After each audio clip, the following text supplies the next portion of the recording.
अस्सलामुअलैकुम, क्या हाल चाल है। उम्मीद है सब खैरियत से होंगे। तो यहाँ पर मैंने कार्डबोर्ड के कुछ पीसेस कट कर लिए थे। ये वही कार्डबोर्ड है जो कॉपी बाइंडिंग में इस्तेमाल होता है। मेरे पास पड़ा हुआ था तो मैंने कहा क्यों ना वीडियो ही अपलोड कर दूँ इसके साथ ही कुछ बनाकर। मेरे पास एक बहुत ही प्यारी ग्लिटर शीट भी पड़ी थी जो कि जूतियों के काम में भी इस्तेमाल होती है। तो मैंने कहा उसी को इस्तेमाल करते हुए आज कुछ बनाऊँ। तो मेरे माइंड में आइडिया आया कि क्यों ना आज मैं एक क्लच बनाऊँ। वीडियो तो खैर अपलोड करनी ही थी और साथ ही साथ क्लच भी जो है वो मेरा रेडी हो जाना था। तो यहाँ पर मैंने कार्डबोर्ड के पीसेस जो थे उसी शीट के साथ सारे स्टिक कर दिए और स्टिक करने के बाद मुझे थोड़ा सा वेट करना पड़ा क्योंकि ये एकदम से स्टिक नहीं हुए। और उसके बाद जो एक्स्ट्रा शीट थी सारी वो मैंने साइड से कट कर दी थी। मुझे बिल्कुल भी आइडिया नहीं था मैं इसको कैसा रेडी करूँगी कैसा नहीं, लेकिन जब आप काम करने बैठते हो तो आपको कोई ना कोई आइडिया आ जाता है और आप अपना जो है वो काम कंप्लीट कर लेते हो। मेरी स्टार्ट से एक आदत है, मैं अगर कोई काम लेकर बैठ जाऊँ तो मैं उसको कंप्लीट करके ही छोड़ती हूँ। अक्सर हो जाता है जब तबीयत ज़्यादा बेजार हो जाए तो फिर मैं काम करती ही नहीं। और मैंने यहाँ पर बिल्कुल भी नहीं सोचा था, मुझे बिल्कुल भी आइडिया नहीं था कि मैं किस तरह का इसको रेडी करूँगी, किस तरह का नहीं। बस मैंने मेजरमेंट की, उसको कट किया और कट करने के बाद पेस्ट किया। अभी भी मैं सोच रही थी कि मैं इसको किस तरह का डिज़ाइन दूँगी। मेरे पास कुंदन के काफ़ी बीड्स पड़े हुए थे जो ऐसे ही पड़े हुए थे और काफ़ी इस्तेमाल की चीज़ें मेरे पास ही निकल आती हैं क्योंकि मैं ये काम करती रहती हूँ। तो मेरे पास जो चीज़ का इस्तेमाल ना भी करना हो वो भी पड़ी होती है। तो यहाँ पर आज मैंने कहा क्यों ना अपने कुंदन बीड्स को इस्तेमाल करते हुए कुछ रेडी करूँ। फिर क्लच का आइडिया आया और आइडिया आने के बाद मैंने इसको बनाना स्टार्ट कर दिया। ये मैंने साइड्स पर लगाने के लिए पहले मैंने सोचा कि मैं इसको साइड पर सारी ही ज़िप लगा दूँगी, पर फिर मेरे दिमाग की बत्ती जली कि अगर ज़िप लग गई तो वो ऊपर से क्लच की जो शेप है वो ख़राब हो जाएगी।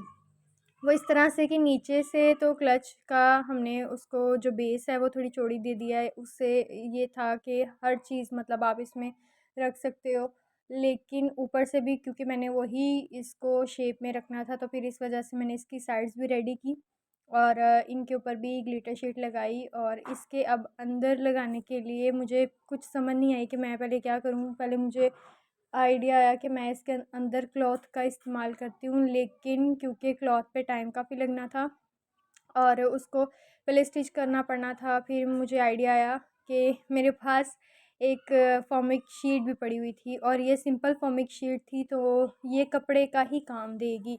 तो मैंने इसी को फिर इस्तेमाल किया और इसके बाद मैंने इसको कुछ इस तरह से स्टिक किया।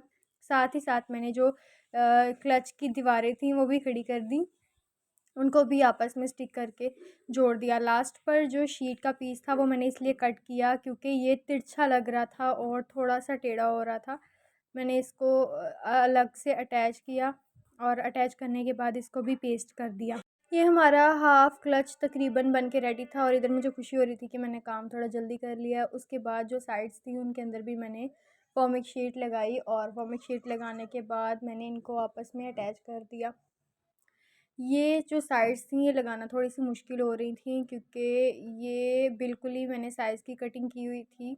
फिर भी मैंने जद्दोजहद करके इनको साइड पर चिपका दिया और चिपकाने के बाद दोनों साइड्स को मैंने इक्वल रखने की बहुत कोशिश की और ख़ैर मैं कामयाब हुई।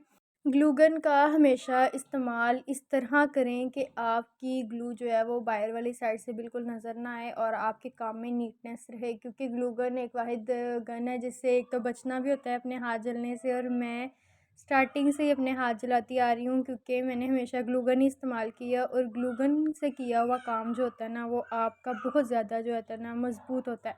ये मेरे पास जो राइनस्टोन वाली ये समझ लें एक पूरी वो थी, इसको कह लें लड़ी थी या पूरी एक शीट थी।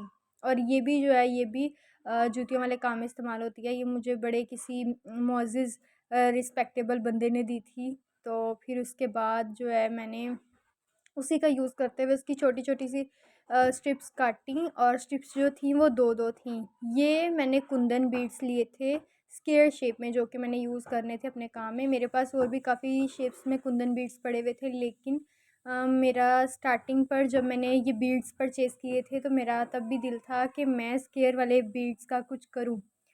तो यहाँ पर मैंने इनको लगाना स्टार्ट कर दिया। पहले मेरा दिल था कि मैं इसको पूरा कवर करूँगी, नीचे तक सारा जो है इसका फ्रंट था वो मैंने इसको कवर करना था इन्हीं बीड्स के साथ और इसी पैटर्न के साथ, यानी एक पूरी जो थी वो लाइन मुझे लगानी थी कुंदन बीड्स की, दूसरी लाइन मुझे लगानी थी ये जो चेन राइनस्टोन ये जो हैं इनकी, और थर्ड फिर मुझे लगानी थी कुंदन बीड्स की, फोर्थ इसी तरह ये पैटर्न मैंने रिपीट करते जाना था। और ग्लू गन ने मेरा काफ़ी साथ दिया, काफ़ी मेरे हाथ जलाए यहाँ पर मैं बस एहतियात से लगा रही थी कि कहीं से ग्लू गन जो है वो बाहर ना आए और काम जो है वो मेरा नीट ही रहे, कहीं से भी बुरा नहीं लगे। तो ये मैं काम यहाँ पर जो था मेरा जारी था। पहले जब मैंने एक पूरी लड़ी लगाई और उसके बाद दूसरी अटैच की तो मेरी मामा ने कहा कि इतना काफ़ी है, इतना ही प्यारा लग रहा है। तो वो कहावत है ना, सुनो सब दी ते करो अपनी, बस मेरा शुरू से ही आदत है, मैं सुनती सबकी हूँ लेकिन करना मैंने वही होता है जो मेरा दिल करता है। और यहाँ पर जो था मुझे बीड्स लगाने काफ़ी मुश्किल हो रहे थे क्योंकि कुंदन बीड्स जो थे मैंने सारे एक ही डब्बे में डाल के रखे थे और उसमें डिफरेंट शेप्स थी, मुझे बार बार उनको ढूंढ कर लगाना थोड़ा सा मुश्किल हो रहा था। तो मैंने काफ़ी बार इस तरह भी किया कि एक साइड पे बीड्स रख दिए और फिर उनको अटैच किया, लेकिन फिर ख़त्म हो जाते थे तो फिर मुझे चुन चुन के निकालने पड़ते थे। खैर यहाँ पर मेरी एक लाइन कंप्लीट होने को आ गई थी और दूसरी लाइन फिर मैंने बैक कैमरा पे सारी अटैच की और थर्ड भी फोर्थ भी, और जो लास्ट वाले पत्ती वाले बीड्स थे, जो पत्ती वाले कुंदन बीड्स थे वो मुझे कैमरे के सामने लगाने याद नहीं रहे, तो फिर इस वजह से वो मैंने बैक कैमरा लगाए। अब आप सोच रही होंगे मैंने इसको ऊपर से बंद नहीं किया, ऊपर से बंद नहीं किया यानी ये पर्स ऊपर से ओपन था, तो उसका मैंने आपको बताना है कि मैं वहाँ पर क्लॉथ अटैच करूँगी और इसमें लगाऊँगी ज़िप। तो मेरा पर्स बन के रेडी था, लाइक एंड सब्सक्राइब कर दें।